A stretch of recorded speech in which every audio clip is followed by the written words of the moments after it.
Hey, it's Mike back at Payam Data Recovery, meeting with Payam to see how they recover data from a failed business server.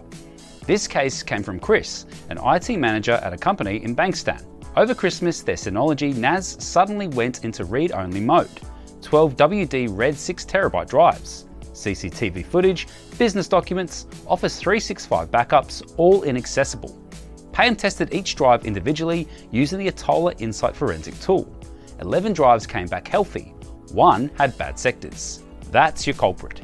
He then attached all 12 drives to special trays and loaded them into a 16-bay SAS enclosure. This lets each drive be seen individually, not as one big volume. Using professional data recovery software, the RAID was detected automatically. A large RAID 5 volume.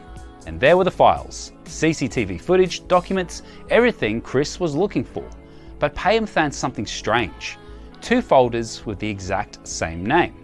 One was empty, one had all the files. That should be impossible. Likely a file system corruption, and probably related to why the NAS went into read-only mode in the first place. Payam tested the data by opening files over 1 MB in size. This helps confirm the RAID block size and drive order are correct. If they weren't, the files would be corrupted. Good news, everything opened perfectly. Chris provided his own external hard drive, so Payam started saving all the data.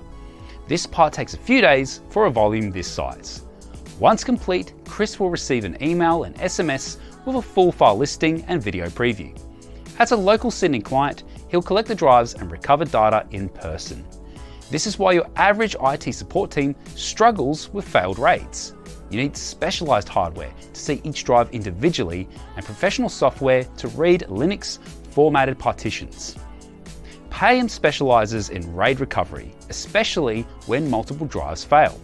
This one turned out to be straightforward for them. And at the end of the day, one happy customer with all their business data back.